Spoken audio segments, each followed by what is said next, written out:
Fils unique du Dieu très haut,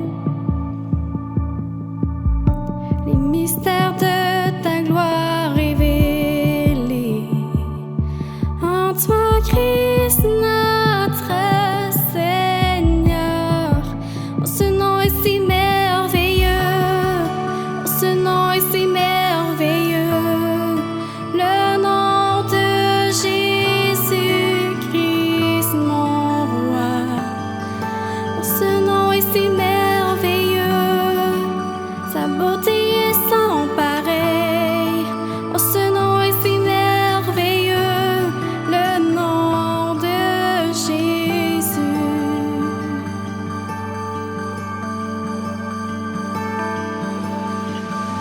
Tu n'as pas voulu les cieux sans nous. Alors Jésus, tu es venu. Ton amour a vaincu mon péché. Plus rien ne peut nous séparer. Oh, ce nom est si glorieux. Oh, ce nom est si glorieux. Le nom de Jésus-Christ, mon roi.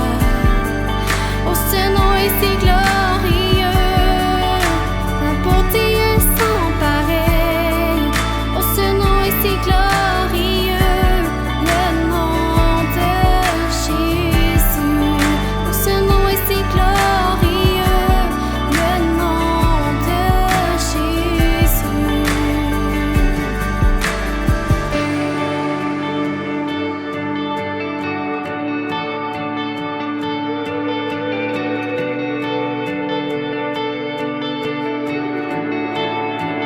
La terre a tremblé, le voici déchiré, les serments, la mort et le péché. Les cieux chantent ta gloire, écho de ta victoire, et tu es le roi ressuscité. Tu es sans rival, tu es sans égal, Dieu, tu triomphes à tout jamais. À toi soit le règne, à toi soit la gloire, car ton nom surpasse tout autre nom. Oh, ce nom est victorieux, oh, ce nom est victorieux, le nom de Jésus-Christ, mon roi. Oh, ce nom est victorieux, sa puissance est sans pareil. Oh, ce nom est victorieux, le nom de Jésus. Oh, ce nom est victorieux, le nom de Jésus.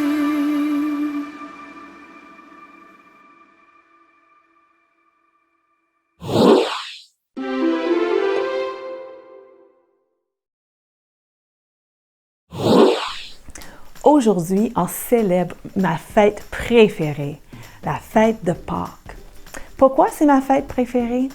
Eh bien, il y a plusieurs années, quand moi j'étais une toute petite fille, pendant une fin de semaine de Pâques, ma mère, elle m'a posé la question, « Jennifer, est-ce que tu connais la vraie histoire de Pâques? » La vraie histoire?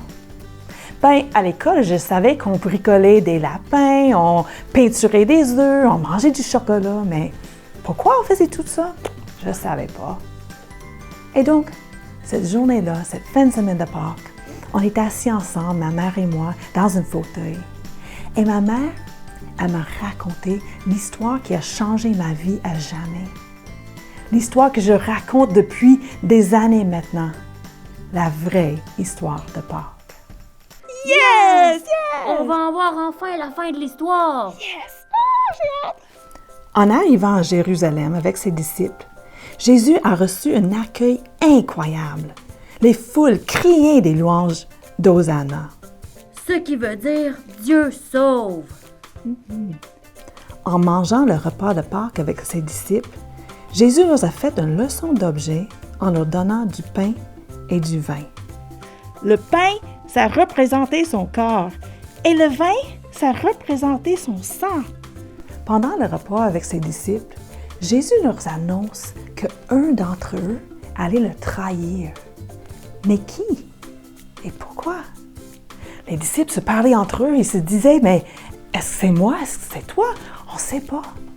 Ils ne comprenaient toujours pas ce qui allait bientôt arriver. Après le souper, mais Jésus, il invite ses disciples pour sortir dehors avec lui dans un jardin. Il leur demande de prier avec lui. Et ensuite, Jésus, il s'éloigna d'eux de quelques pas. Il tombe à genoux et il prie. Père, si tu le veux, éloigne de moi cette coupe de douleur. Toutefois, que ma volonté ne se fasse pas, mais la tienne. Cette coupe de douleur, quelle coupe?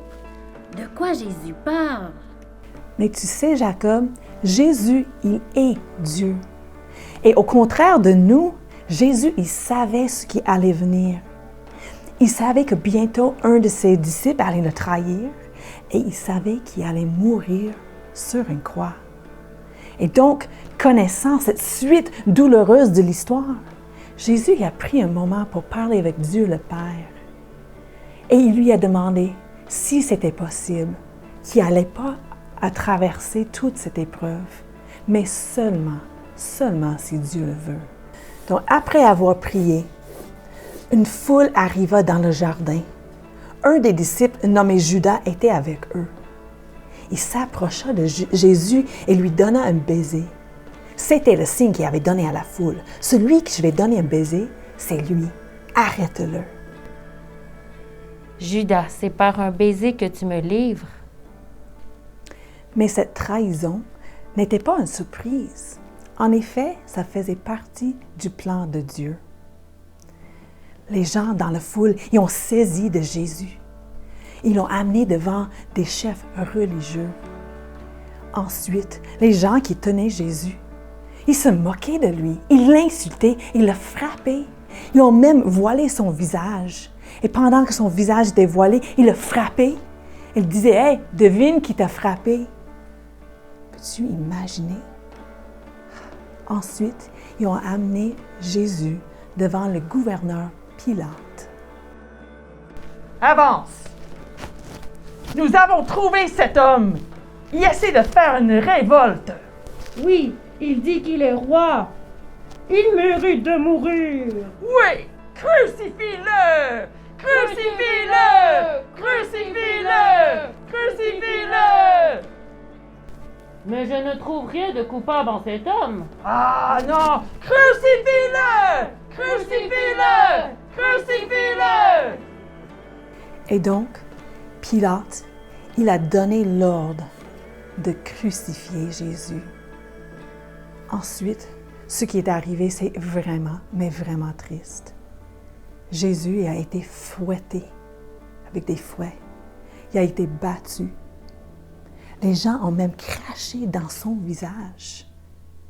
Et ensuite, ils ont cloué ses mains et ses pieds sur une croix en bois. La croix a été levée dans les airs et il était là devant tout le monde. Les gens qui passaient se moquaient de Jésus, l'insultaient. Pouh! Il a sauvé les autres. Il ne peut même pas lui sauver lui-même, hein? Hey, descendre la croix, c'était vraiment Dieu. Moi, là, j'aurais descendu, je les aurais clenchés. Oui, vas-y Jésus, descends et montre-leur qui tu es. Tu sais, les gars, moi aussi, j'ai réagi comme vous autres la première fois que j'ai entendu cette histoire. Mais vous ne croirez jamais quelle a été la réaction de Jésus face à leurs insultes et leurs moqueries. Jésus, suspendu sur cette croix, il a levé ses yeux vers le Père et il a dit, « Père, pardonne-leur, car ils ne savent pas ce qu'ils font.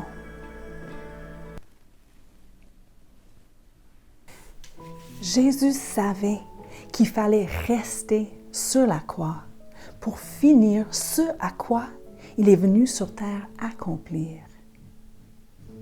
Environ vers la 6e heure, Jésus, il leva encore sa voix à le Père, puis il cria d'une voix forte, « Père, je remets mon esprit entre tes mains. » Et en disant ces mots, il expira et il meurt.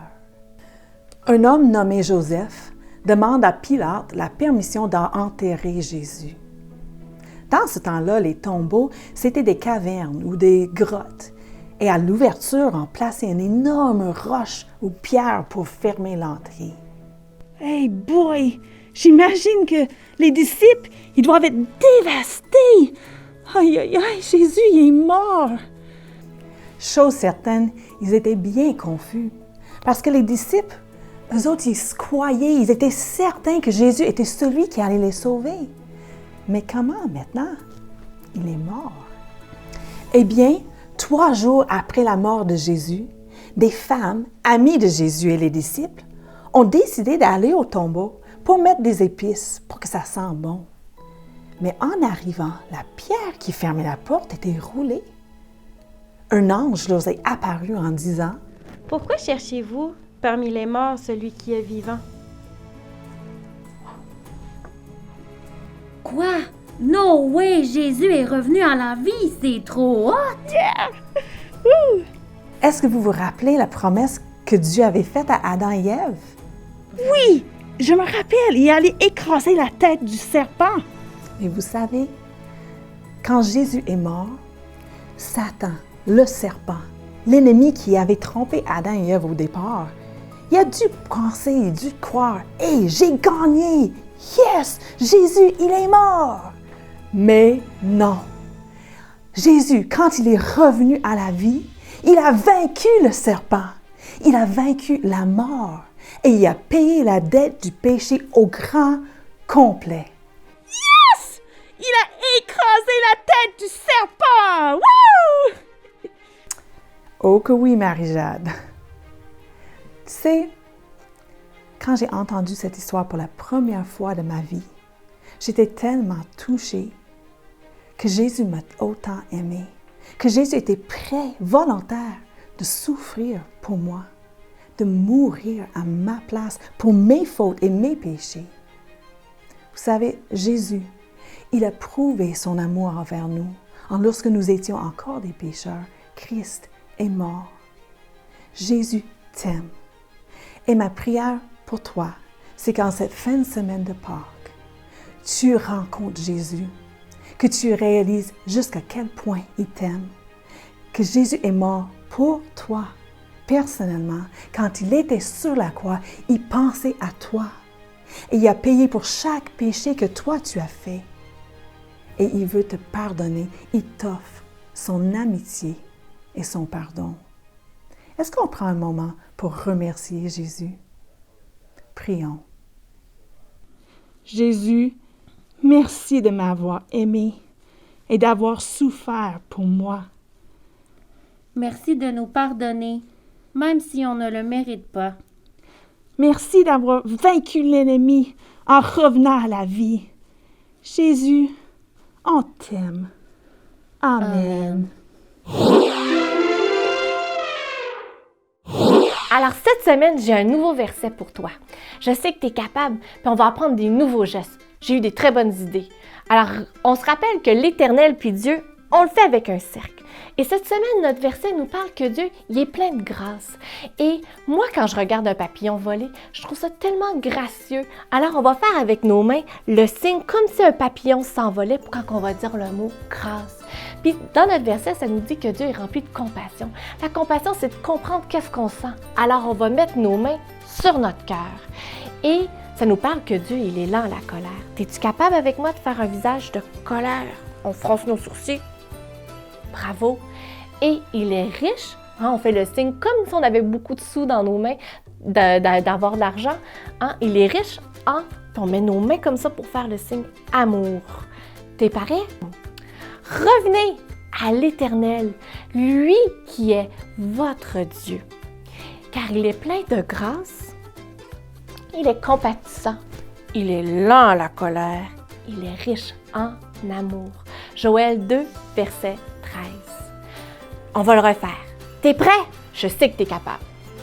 Revenez à l'Éternel, lui qui est votre Dieu, car il est plein de grâce, il est compatissant, il est lent à la colère, il est riche en amour. Joël 2, 13. Bonne semaine!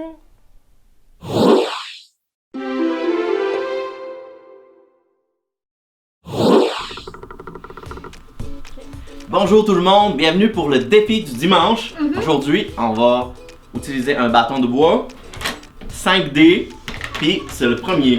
Ouais. Le premier qui arrive à le mettre par-dessus l'autre. Stop! Hein? Alors, t'as peur, hein? Je suis pas sûre! Ok, c'est parti? Oui. 3, 2, 1, go!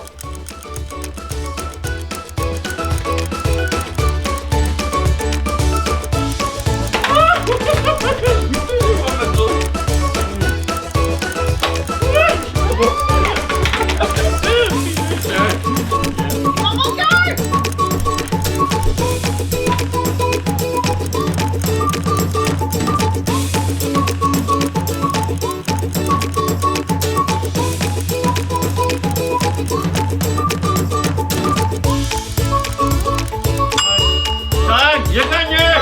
J'ai gagné! J'ai gagné! Ok les amis, fait que si vous voulez l'essayer cette semaine, ça vous prend un bâton, 5D, essayez de jouer avec vos parents. Bye bye! Bravo Vincent! Ah, merci. Ciao!